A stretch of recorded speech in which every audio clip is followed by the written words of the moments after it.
ለመላው የክርስትና እምነት ተከታዮች እንኳን ለኢየሱስ ክርስቶስ ልደት በዓል አደረሳችሁ እያልን የዛሬው ጉዳያችንን አርስቶቹ እንደሚከተለው እናቀርባለን። የአሜሪካው የውጭ ጉዳይ ሚኒስትር ማርኮ ሩቢዮ በኢትዮጵያ ጉብኝትን ሊያደርጉ እንደሚችሉ ተሰማም።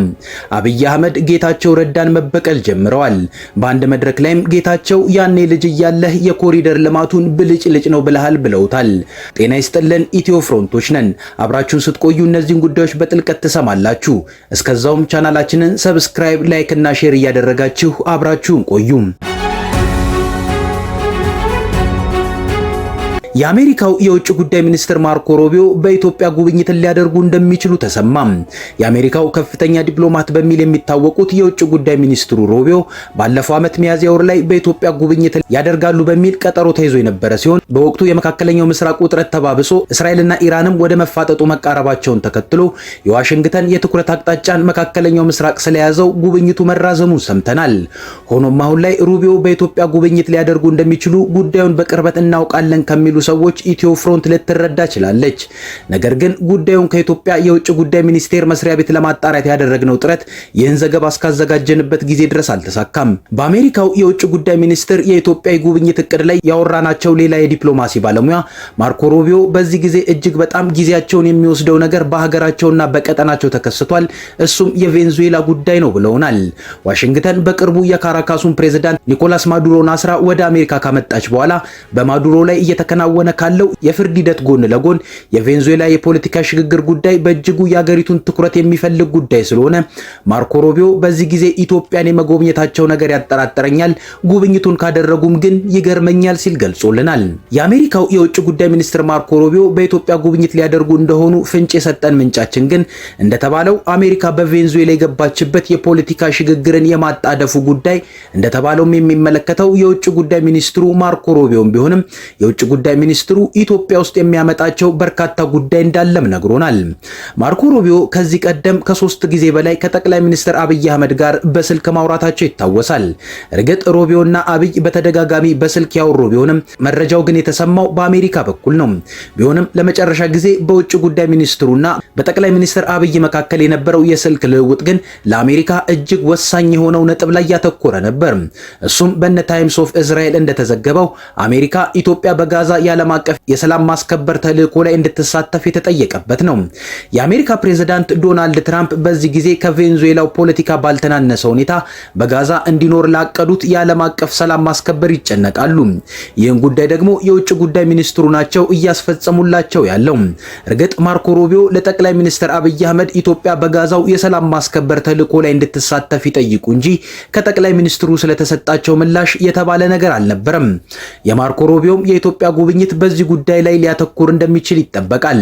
በሌላ በኩል አሜሪካ ከመኒ ላውንደሪ ወይንም በህገ ወጥ መንገድ የተገኘን ገንዘብ ህጋዊ አስመስሎ መጠቀምን ለመከላከል ያለመ ተቋምን በአፍሪካ ለማቋቋም ፍላጎት እንዳላት ይነገራል። ለዚህ ደግሞ አዲስ አበባ መመረጧ የተነገረ ሲሆን ሌላው የአሜሪካ የውጭ ጉዳይ ሚኒስትር ማርኮ ሩቢዮ የኢትዮጵያ ጉብኝት ዓላማም ይሄው ነው ተብሏል። እንዲሁም ወቅታዊው የሱዳን ጉዳይና የኢትዮ ኤርትራ ወቅታዊ ውጥረት የማርኮ ሩቢዮ የጉብኝት ዓላማ ናቸው ተብሎ የተጠቀሱ ናቸው። አሜሪካ በተደጋጋሚ ኢትዮጵያ ከኤርትራ ጋር ወደ ጦርነት እንዳትገባ በውጭ ጉዳይ ሚኒስትሩ በኩል ማሳሰቧ ሲነገር ቆይቷል። በሱዳንም በኩል የትኞቹም ሀገራት አንዱን ወገን ከመደገፍ እንዲቆጠቡም ማርኮ ሩቢዮ ከዚህ ቀደም አሳስበው ነበር። ይህ በተለይ ኢትዮጵያ በሱዳን ግጭት ውስጥ ከተቃዋሚው ጀነራል መሐመድ ሐምዳን ዳጋሎ ጎን መሆኗ እንደመነገሩ አዲስ አበባን የአሜሪካ ማስጠንቀቂያ ይመለከታታል ተብሏል።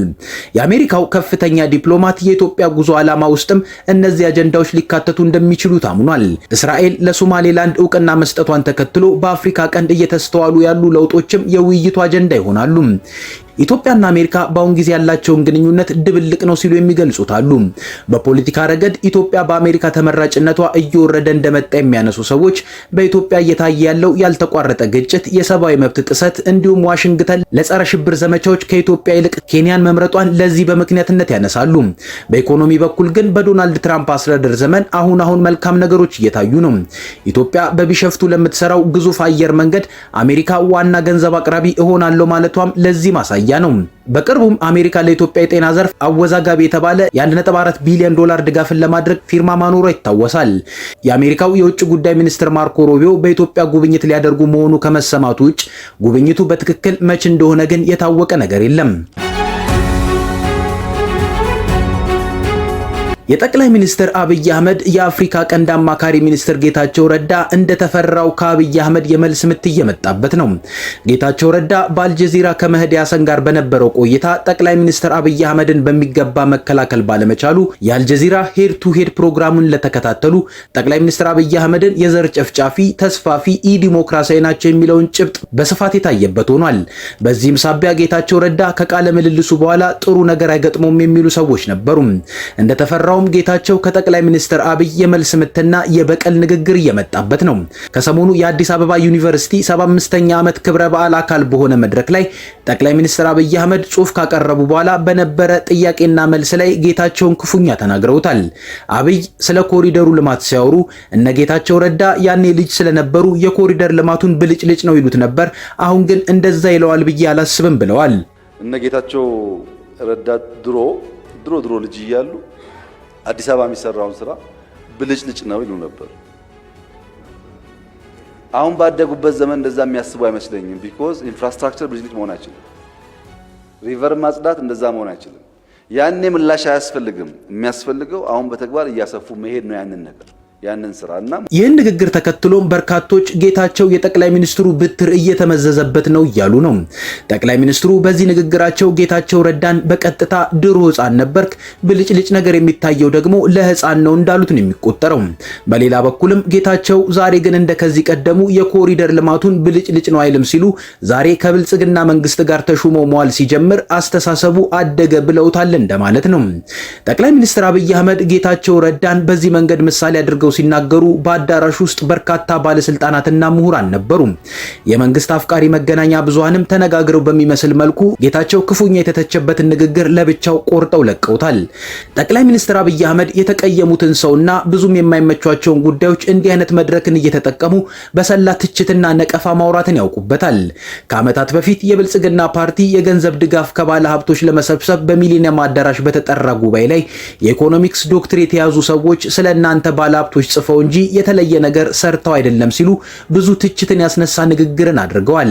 አብይ ለዚህ ንግግራቸው ቆየት ብለው ይቅርታ ቢጠይቁም ለኢትዮጵያ ምሁራን ግን ቆየት ያለ የልብ ቂም እንዳለባቸው ያሳበቀ ንግግር መሆኑን ግን አልቀየረውም።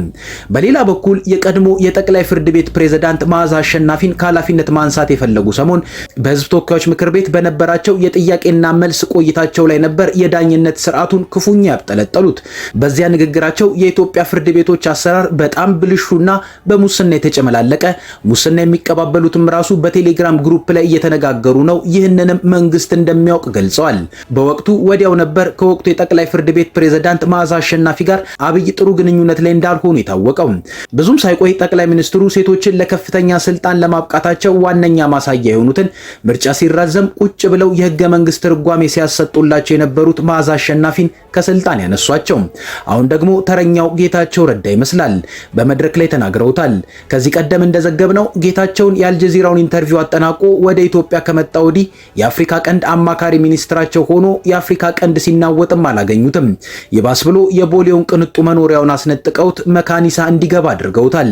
ጠቅላይ ሚኒስትር አብይ በአዲስ አበባ ዩኒቨርሲቲው መድረክ ላይ ጌታቸው ረዳን የተናገሩበት መድረክ የሁለቱ የጫጉላ ጊዜ ማብቃቱን ያሳየም መስሏል።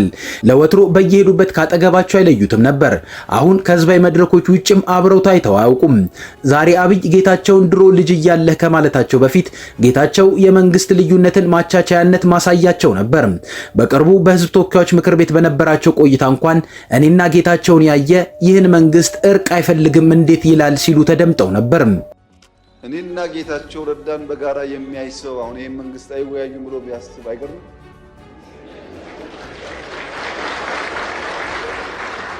ኢትዮጵያ ውስጥ ሰላማዊ የስልጣን ሽግግር ብቻ ነው የሚያስፈልገው። በሰላም ደግሞ መሄድ ትዕግስትና ጊዜ ይፈልጋል። ትዕግስትና ጊዜ ከሌለ አስቸጋሪ ነው። እኛ እንደ መንግስት ምን ተከተልን ያላችሁ እንደሆነ አንደኛ ችግር አለብኝ የሚል የትኛውም ኃይል ጋር መወያየት ነው። ለምሳሌ ሸኔ ጋር ተወያይተን ከፊል የሸኔ ኃይል በሰላም ገብቶ ስልጣን ላይ የሉ አልተወያየንም። እኔና ጌታቸው ረዳን በጋራ የሚያይ ሰው አሁን ይሄን መንግስት አይወያዩም ብሎ ቢያስብ አይገርምም? ከኢትዮ ፍሮንት የዛሬ ጉዳያችን እኚሁ ነበሩ። አብራችሁን ስለቆያችሁ እናመሰግናለን። ቻናላችንን ሰብስክራይብ አድርጉልን። መልካም ጊዜ፣ መልካም በዓል።